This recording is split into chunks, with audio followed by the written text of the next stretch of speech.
Hi, my name is Lizzie Ashworth. I live in Edinburgh.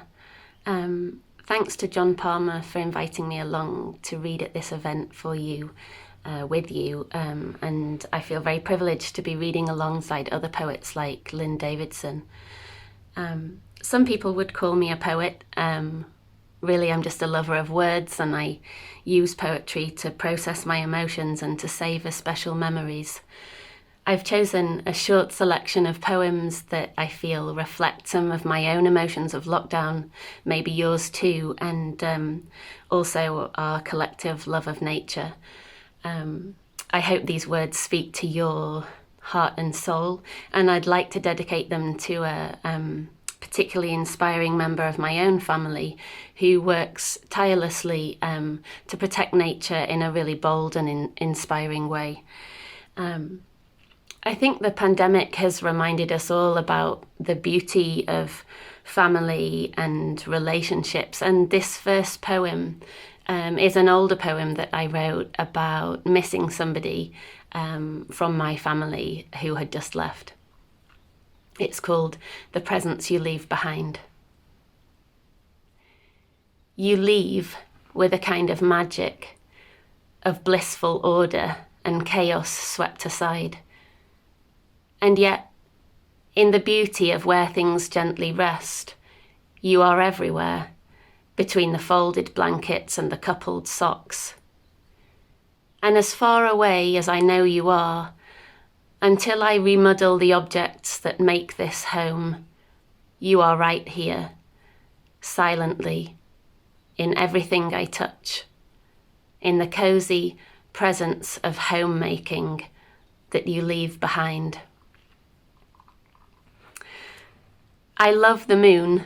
There's a reliability about her, the way she comes back and back. And we all need friendship, and this pandemic has reminded us not only of the importance of friendship, but of the importance of befriending nature in healthy ways. This poem's called Moon. Every night, curled over, she is the best listener. Comforting, dependable, steadfast, non-interrupter. Hanging quietly on my words through all the dark moments. Still there, paler in the morning, the most loyal companion, Moon. Lockdown has brought up lots of difficult emotions for all of us, including lots of sadness. And I know that many of us have gone to nature to help soothe and heal how we feel. These poems are about that. Down by the sea.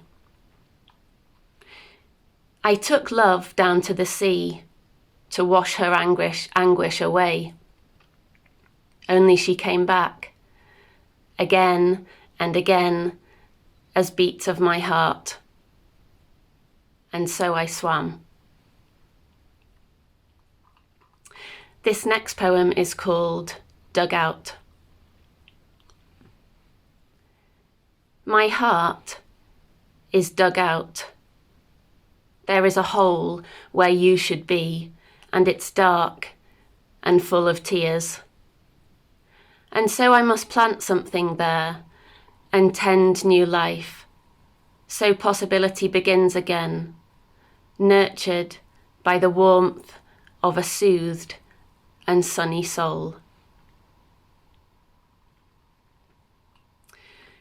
This next poem is a poem that I wrote from the top of Blackford Hill in November of last year, on a fairly cold evening overlooking all the lights in the houses.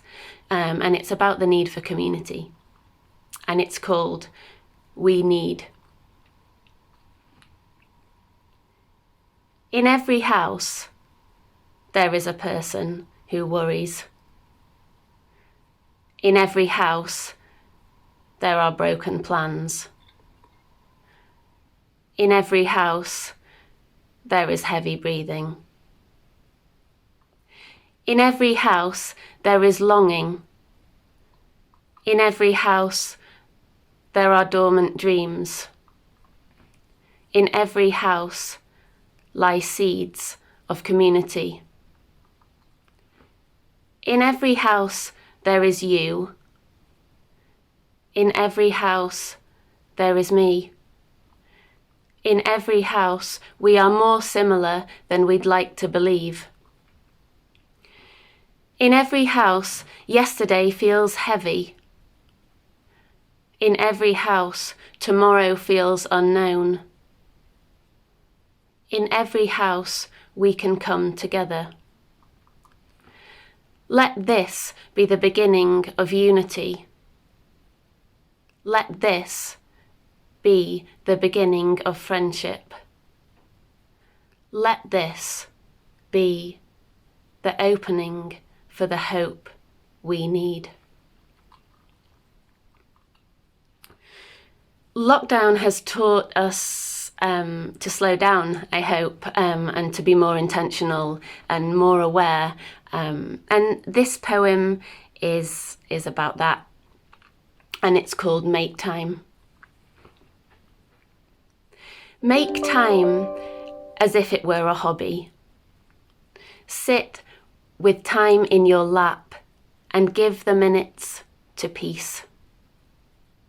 Wander gently through memories, crafting a gentle silence, and make time as if you were mending life by hand.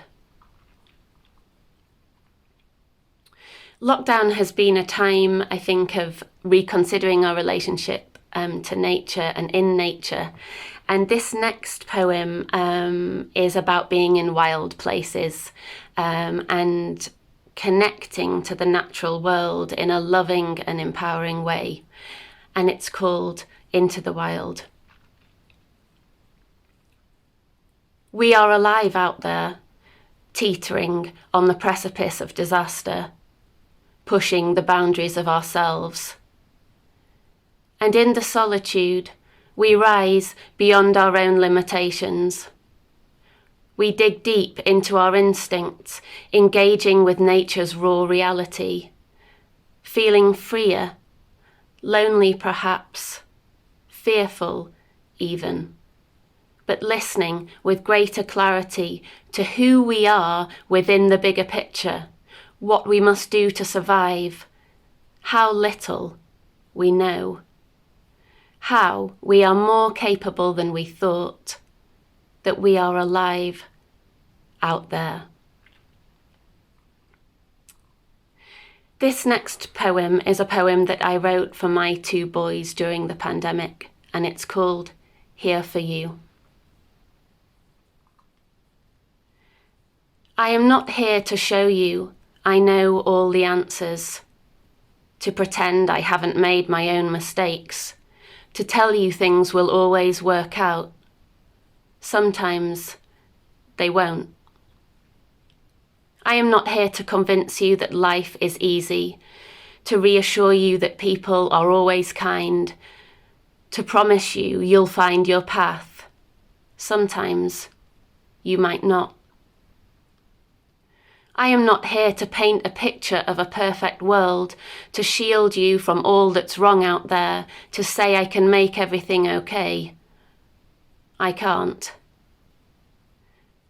I am here to show you how love feels, to teach you how to find safety amidst it all.